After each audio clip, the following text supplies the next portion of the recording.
Hello everyone, welcome to my channel tips on mathematics. तो guys real analysis के आज के इस वीडियो लेक्चर में हम जो है डिस्कशन करेंगे कॉचे सीक्वेंस के बारे में। ठीक है, तो कॉचे सीक्वेंस क्या होता है उसका हम डेफिनेशन के साथ साथ कुछ एग्जाम्पल के हेल्प से भी हम कॉचे सीक्वेंस को समझने की कोशिश करेंगे। सो चलिए सबसे पहले जो है हम कॉचे सीक्वेंस का डेफिनेशन देखते हैं, उसके बाद जो है हम उसको एक्सप्लेन करेंगे। तो देखिए डेफिनेशन क्या कहता है कॉचे सीक्वेंस का। A sequence an is said to be a Cauchy sequence और a fundamental sequence if for each epsilon greater than 0 there exist n naught belongs to natural number such that modulus n minus an minus am is less than epsilon for every n m greater than capital n naught. ठीक है, and जो n है उसका value हमारा m से बड़ी होगी या फिर उससे बराबर होगी। ठीक है, दूसरा कहा है इसमें modulus a n plus p minus a n is less than epsilon for every n is greater than n not and जो p है वो हमारा जो है नेचुरल नंबर में बिलोंग करता है। क्या कहा है इसमें थोड़ा सा हम समझने की कोशिश करते हैं। ठीक है, देखिए कोई सीक्वेंस हमारा an होगा, ठीक है, और उसमें हम m टर्म भी निकालेंगे। nth टर्म में से अगर mth टर्म को सब्ट्रैक्ट कर दे, मॉडुलस ले, तो वो हमारा एक एप्सिलॉन से छोटा आना चाहिए। और एप्सिलॉन क्या है यहाँ पर 0 से बड़ी कोई वैल्यू हो सकती है। ठीक है, अब यहाँ पर for every n m greater than n naught. ठीक है, तो n नॉट हमने कहाँ से लिया है? n नॉट हमने नेचुरल नंबर में से लिया। तो नेचुरल नंबर में से कोई भी एक हम टर्म ले लेंगे। जैसे मान लीजिए नेचुरल नंबर, ये n नॉट की जो वैल्यू आ रही है वो हमारी 1 2 3 इस प्रकार के नेचुरल नंबर की वैल्यूज आ रहे हैं। ठीक है, तो हम क्या कर सकते हैं, n नॉट के बराबर वैल्यू, सॉरी यहाँ पर थोड़ा सा मिस्टेक हो गया है, ये जो हमारा m और n और m है वो हमारा इस n नॉट से हमेशा के लिए क्या होना चाहिए? ग्रेटर होना चाहिए। मतलब अगर हम जो है n नॉट कहाँ पर बिलोंग कर रहा है? नेचुरल नंबर बिलोंग कर रहा है, इसका मतलब जितने भी n नॉट होंगे 1 2 3 4 इस टाइप के नंबर होंगे।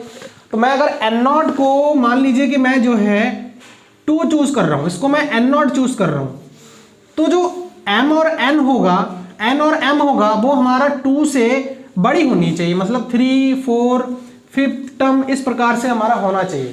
समझ में आ रहा है? और साथ ही साथ हमें यह भी देखना है कि जो n का जो वैल्यू है, nth टर्म का जो वैल्यू है, n का जो वैल्यू है वो हमारा m के वैल्यू से बड़ी होनी चाहिए। सबसे पहला कंडीशन तो यह है कि हमारा जो भी n और m होगा वो हमारा n नॉट से बड़ी होगी। तो हम अगर कोई भी पर्टिकुलर नंबर ले लेंगे, नेचुरल नंबर में से कोई पर्टिकुलर नंबर हो सकता है, तो जैसे 2 है तो 2 हमारा अगर हम n नॉट मान के चले तो m और n की जो वैल्यू होंगी वो हमारे यहाँ इससे सारे के सारे बड़ी वैल्यू होंगी। उसके साथ एक कंडीशन और जुड़ेगा, और वो कंडीशन क्या है कि जो n का जो वैल्यू है वो m के बराबर या फिर उसके इक्वल होना चाहिए।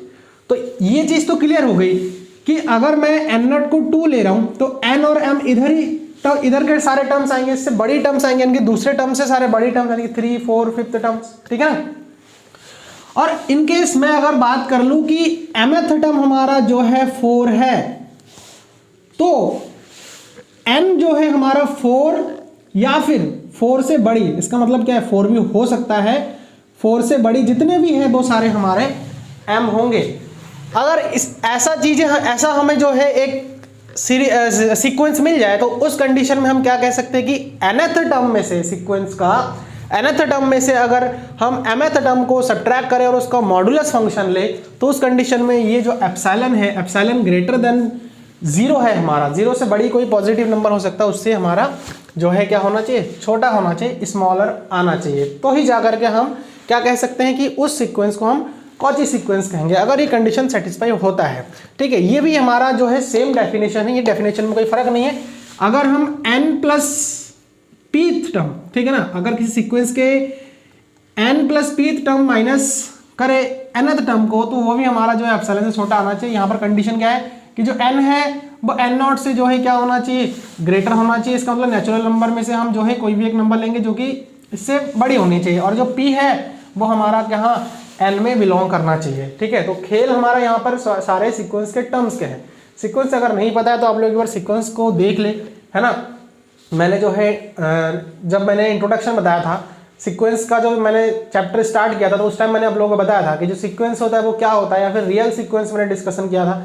उसको नोटेशन हम कैसे लिखते हैं तो वो भी मैंने आप लोगों को बताया था, ये इसका नोटेशन है। आप लोग एक बार देख ले तो आपको सीक्वेंस के बारे में पता लग जाएगा, है ना, उसमें टर्म्स हमारे किस टाइप से आते हैं, तो वो सारी चीज़ें आपको क्लियर हो जाएगा। अब जो है इस डेफिनेशन को समझने के लिए हम एक छोटा सा एग्जाम्पल लेते हैं और उसके हेल्प से समझते हैं। देखिए क्वेश्चन जो है बहुत ईजी है, कॉमन सा एग्जाम्पल है। Show that the sequence 1/n for every n belongs to capital N is a Cauchy sequence. बहुत कॉमन एग्जाम्पल है, हम हर जगह इसका यूज करते हैं। अब इसको कॉची सीक्वेंस फाइंड आउट करने के लिए हमें जो है हमारा जो अप्रोच है, ठीक है ना, जो मेन हमारा इस कॉची सीक्वेंस को फाइंड करने के लिए हमारा जो मेन अप्रोच है वो है हमारा ये एप्सिलॉन एंड ये जो n0 है। तो हम अगर एक ऐसा n0 फाइंड कर पाए, ऐसा एक n0 हम जो है फाइंड आउट कर पाए जिसके लिए n और m की वैल्यू ग्रेटर हो जाए, ठीक है, और उस कंडीशन में हमें जो है एक एप्सिलॉन का भी एक पर्टिकुलर वैल्यू हमें पता लग जाए। तो ये दो हमारा अप्रोच रहेगा। जब भी कॉची सीक्वेंस शो करने के लिए बोले तो आप लोगों को ये बात हमेशा ध्यान रखना है, ठीक है ना, क्योंकि देखिए मैंने जब आप लोगों को बताया, डेफिनेशन बताया था, उस टाइम मैंने सीक्वेंस को बताया और सीक्वेंस के लिए नेचुरल नंबर ये हमारा हमें पता है कि ये जो है n0 नेचुरल नंबर में, तो नेचुरल नंबर में फर्स्ट सेकंड थर्ड, तो हमें कोई वहां पर पर्टिकुलर टर्म तो पता नहीं था। हमने रैंडमली बता दिया था कि अगर n0 का जो वैल्यू है वो अगर 2 है, जैसे यहां पर ही है 1 2 3 मैं लिख देता हूं, तो अगर n0 का वैल्यू मैंने रैंडमली 2 माना था, तो जब जैसे ही मैंने n0 का वैल्यू 2 माना था वैसे ही मेरे दिमाग में ये सी चीजें क्लियर हो गया था कि जो n और m का वैल्यू होगा वो 101% जो है इस 2 से बड़ी होगी। समझ में आया, ये चीज क्लियर हो गया था। तो कॉची सीक्वेंस को शो करने के लिए हमें n0 की वैल्यू पता करना पड़ेगा। अगर n0 की वैल्यू हमने पता कर लिया तो उस कंडीशन में हम यहां पर पहुंच जाएंगे कि जो n है, nth टर्म है, उसमें से हमें mth टर्म को सब्ट्रैक्ट करने हैं और क्या आएगा वैल्यू वो भी हमें पता लग जाएगा, है ना, और वो एप्सिलॉन से छोटा आना, वो एप्सिलॉन क्या होगा वो भी हमें पता लगेगा। तो चलिए देखते हैं। सबसे पहले देखिए इस क्वेश्चन में हमारे पास हमें पता है कि ये जो है an होता है हमारा, ठीक है, सीक्वेंस का an होता है। तो गिवन हम ये कह सकते हैं गिवन an जो है वो हमारा 1/n दिया हुआ है और हमें क्या चाहिए, am भी चाहिए, है ना, तो am हमारा आ जाएगा 1/m। जाहिर सी बात है अगर an हमारा 1/n है तो am हमारा 1/m होगा। अब हमें क्या करना होता है, an में से am को सब्ट्रैक्ट करना होता है, तो चलिए कर देते हैं। 1/(1/n माइनस 1/m है। अब हमें बात करनी है, इसको सॉल्व आउट करना है, ठीक है, इस चीज को सॉल्व आउट करना है। तो इस चीज को सॉल्व आउट करने के लिए हम देखिए क्या करेंगे, सबसे पहले तो हमें ये वाला जो है अप्रोच लेकर के चलना है, इस चीज को लेकर के चलना है कि जो n का वैल्यू है वो हमारा इक्वल नहीं है। हम मान सकते हैं कि n का वैल्यू m से जो है ग्रेटर होगा। तो अगर n का वैल्यू देखिए m से ग्रेटर है, हम थोड़ा सा इधर रफ सॉल्व करते हैं तो ज़्यादा बेटर समझ में आएगा। इफ देखिए if n is greater then m, तो हम क्या कह सकते हैं 1/n जो होगा वो लेस देन होगा 1/m का। जाहिर सी बात है कि मैं अगर रेसिप्रोकल कर दूं तो हमारा जो ये जो लेस देन का साइन होता है वो चेंज हो जाता है ना, ये जो ग्रेटर देन का साइन है यहाँ पर वो हमारा चेंज होकर के लेस देन में कन्वर्ट हो जाएगा, जैसे यहाँ पर हुआ है। ये आपको पता होगा इनइक्वालिटी के बारे में, ठीक है। तो जब देखिए 1/n का जो वैल्यू है वो अगर छोटा है 1/m से, ये चीज हमें कहां से मिला, ये चीज हमें यहां से मिला, हमने यहां से आइडिया लगाया है, ठीक है। तो हम ये कह सकते हैं 1/m बड़ी है, क्योंकि हमें पता है कि मॉडुलस जो साइन होता है वो हमारा क्या होता है, पॉजिटिव देता है। तो इसका मतलब क्या है, भी हम हमेशा के लिए बड़े वाले से छोटे वाले को ही माइनस करते हैं। तो अगर 1/m हमारा बड़ी है तो हम अगर मॉडुलस को ओपन कर देंगे तो 1/m माइनस 1/n हो जाएगा। आया समझ में, 1/m माइनस 1/n हो जाएगा। हमने ऐसा इसलिए लिया है क्योंकि यहाँ पर मॉडुलस फंक्शन है, मॉडुलस फंक्शन है। आप चाहो तो इसको ऐसे भी ले सकते हो, 1/n माइनस 1/m भी कर सकते हो, लेकिन वो क्या आएगा आपका, नेगेटिव आएगा। नेगेटिव क्यों आएगा, क्योंकि हमारे पास हमें पता है कि भाई बड़ी वैल्यू में से अगर मैं छोटी वैल्यू में से अगर मैं बड़ी वाली वैल्यू माइनस करूंगा तो वो नेगेटिव आएगा। और आपको पता है कि जो मॉडुलस फंक्शन है, modulus function always avoid negativity, ठीक है ना, ऑलवेज अवॉइड नेगेटिविटी। तो नेगेटिविटी को अवॉइड कर देता है तो डायरेक्ट पॉजिटिव बना देगा। तो हम सीधा सीधा यहाँ पे लिख सकते हैं 1/m माइनस 1/n। अब अगर मैं इसको एनालाइज करूं कैसे, 1/m माइनस 1/n, इसको मैं लिख सकता हूं लेस देन 1/m। लिख सकता हूं कि नहीं लिख सकता हूं, ये बताइए। फॉर एग्जाम्पल यहां पर ले लेते हैं, देखिए मैं अगर कह रहा हूं कि जो है 2 जो है 2 में से मैं जो है क्या कर रहा हूँ 1 को सब्ट्रैक्ट कर रहा हूँ। तो जब मैं 2 में से, चलिए थोड़ा सा और आगे जाते हैं, मैं अगर बात करूँ कि जो है 2 हमारा क्या है ग्रेटर है 1 से, ये तो आपको पता है कि 2 हमारा क्या है ग्रेटर है 1 से। तो मैं अगर 2 में से 1 को सब्ट्रैक्ट करूंगा तो जाहिर सी बात है कि मेरे पास जो है 2 से तो छोटा ही वैल्यू आएगा ना, समझ में आ रहा है, 2 से तो छोटा ही वैल्यू आएगा, है ना।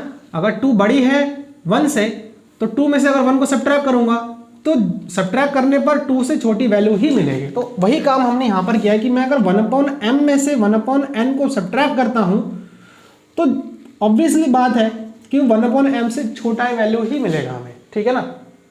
होके यहाँ तक आप लोगों को हो गया क्लियर। इसका मतलब क्या है कि ये जो मॉडुलस फंक्शन है हमारा मॉडुलस 1/n माइनस 1/m, ये चीज लेस देन हो गया किसके 1/m के लेस देन हो गया 1/m के लेस देन हो गया। तो अब हम देखिए यहाँ पर ये कह सकते हैं कि जो है ये 1/m के अगर लेस देन है, इफ हम यहाँ पे थोड़ा सा लिखेंगे, if 1/m is less than epsilon, अगर 1/m हमारा एप्सिलॉन से छोटा हो देन हम यहाँ पर लिख सकते हैं then modulus an minus am, है ना, an minus am is less than 1/m is less than epsilon, है ना। हम इसको इस प्रकार से लिख सकते हैं। दिस इंप्लाई, देखिए अगर हमारे पास 1/m जो है लेस देन है एप्सिलॉन के, तो मैं इसको ऐसे भी तो लिख सकता हूं epsilon is greater than 1/m। This imply, इसको मैं इधर ले जाता हूं, m इज ग्रेटर देन 1/एप्सिलॉन। This imply m is greater than n naught, ठीक है, n नॉट। तो हमें देखिए क्या मिल गया, से हम यहाँ पे लिख सकते हैं n naught is equal to 1/एप्सिलॉन। तो हम देखिए जो n नॉट का वैल्यू था वो हमने फाइंड आउट कर लिया है, और वो n नॉट का वैल्यू जो है क्या आ गया हमारा, देखिए n नॉट का जो है m का जो वैल्यू है वो n नॉट से बड़ी आ गई, और n नॉट की जो वैल्यू है वो क्या है हमारा 1/एप्सिलॉन आ गया। तो हम ये कह सकते हैं hence an sequence an is Cauchy sequence, ठीक है। तो होप कि आप लोगों को जो है ये वाला एग्जांपल अच्छे से क्लियर हो गया है। ऐसे और भी एग्जांपल है, मैं आने वाले नेक्स्ट वीडियो में इसके 2-3 एग्जांपल और भी आप लोगों को लेकर के सॉल्व करके बता दूंगा, तो वहाँ पर आप लोगों को कई सारी चीज़ें और भी क्लियर हो जाएगा, क्योंकि ये तो एक जनरल सीक्वेंस था जहाँ पर हमने कोई भी काम किया ही नहीं है। आप ये समझ के चलिए कि यहाँ पर हमने कुछ ज़्यादा काम नहीं किया है। जहाँ सीक्वेंस कॉम्प्लिकेटेड होगा, है ना, सीक्वेंस कॉम्प्लिकेटेड होगा, वहाँ पर हमें nth टर्म तो हमें फाइंड आउट कर लेंगे, लेकिन mth टर्म कैसे फाइंड आउट करेंगे। कभी कभी ऐसा भी हो सकता है कि हम nth टर्म और mth टर्म फाइंड आउट करने जो है कर ही ना पाए, क्योंकि सीक्वेंस को देखते ही कंफ्यूज हो जाएगा, ऐसा भी हो सकता है। तो उसके भी अलग अलग तरीके हैं, तो वो सब चीज़ें जो है मैं आप लोगों को आने वाले नेक्स्ट वीडियो में आप लोगों को बताऊंगा। तब तक के लिए आप लोग जो है ये वाला डेफिनेशन प्लस इसको आप लोग क्लियर कर ले, क्योंकि कॉचे सीक्वेंस से रिलेटेड आगे हमारे पास कई सारे थ्योरम्स आएंगे जिसको हम सॉल्व आउट करेंगे, ठीक है, और उसके एग्जाम्पल को भी हम सीखेंगे, क्योंकि ये जो है एग्जाम में काफ़ी ज़्यादा आप लोगों से पूछा जाता है।